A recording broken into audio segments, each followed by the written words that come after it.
ओम शांति। 15 जुलाई के ईश्वरीय महावाक्य। मीठे बच्चे, तुम्हारे सच्चे तीर्थ हैं शांति धाम और सुख धाम। तुम्हें रूहानी पंडा सत्य तीर्थ कराने आया है। तुम राजाई और घर को याद करो। प्रश्न है, तुम्हारी किस मेहनत को बाप ही जानते हैं। बाप ने उस मेहनत से छूटने की कौन सी युक्ति बताई है।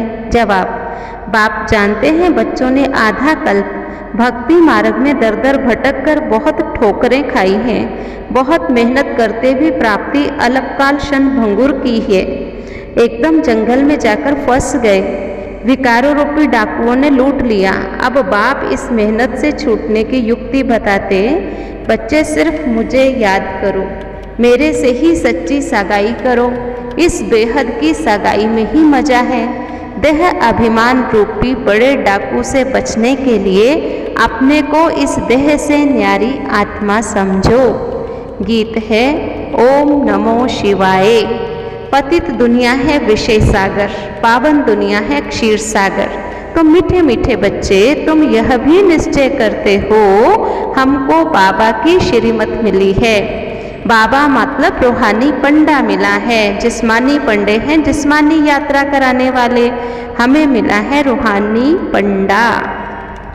देह अभिमान है सबसे बड़ा डाकू। मनुष्य कहते ये डाकपना जरूर चाहिए। बाबा कहते इन डाकुओं ने तुम्हारी हालत क्या कर दी है। एक दो को काम कटारी से मारते रहते हैं, कितना खर्चा करते, धक्का खाते खाते क्या हाल हो गया है।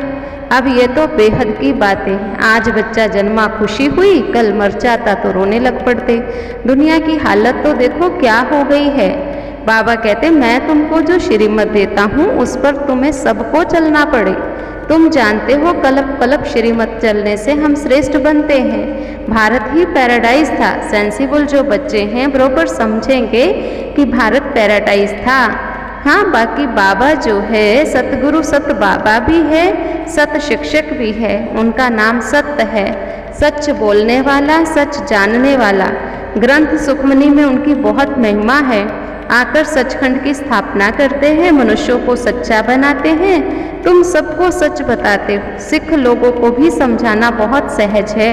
वो अकाल तखत को भी मानते हैं, सत्य श्री अकाल का तखत। विचारों को कुछ पता ही नहीं कि सत्य श्री अकाल किस तखत पर बैठते हैं।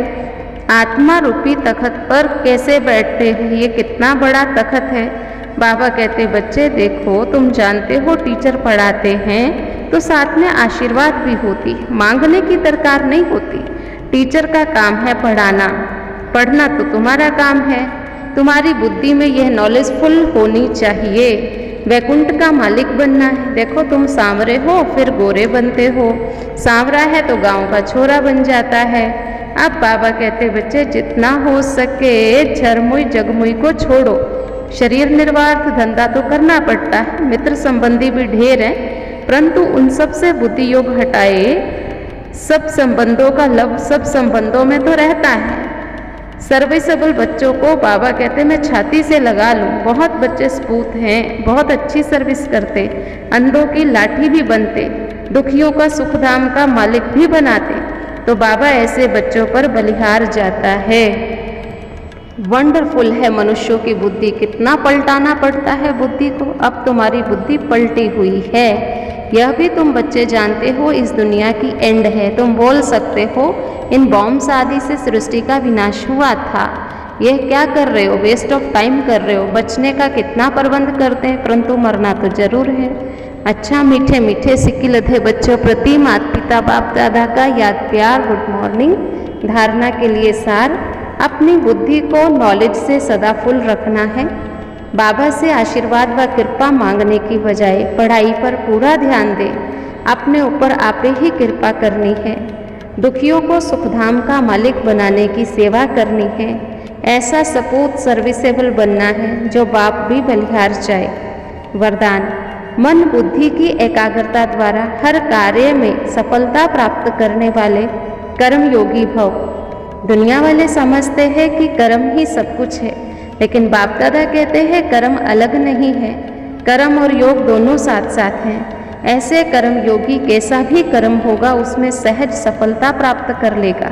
चाहे स्थूल कर्म करते हो चाहे अलौकिक कर्म करते हो, लेकिन कर्म के साथ योग माना मन और बुद्धि की एकाग्रता है तो सफलता बंधी हुई है। कर्मयोगी आत्मा को बाप की मदद भी स्वतः मिलती है। स्लोगन: बाबा के स्नेह का रिटर्न देने के लिए अंदर से अनासक्त मन मना भव रहो। और आज का स्वमान: मैं कर्मयोगी हूँ। प्रश्न है, सर्विसेबल स्पूत बच्चा कैसा बनना है? दूसरा प्रश्न है, मनुष्यों की बुद्धि कैसी है और तुम्हारी बुद्धि कैसी है?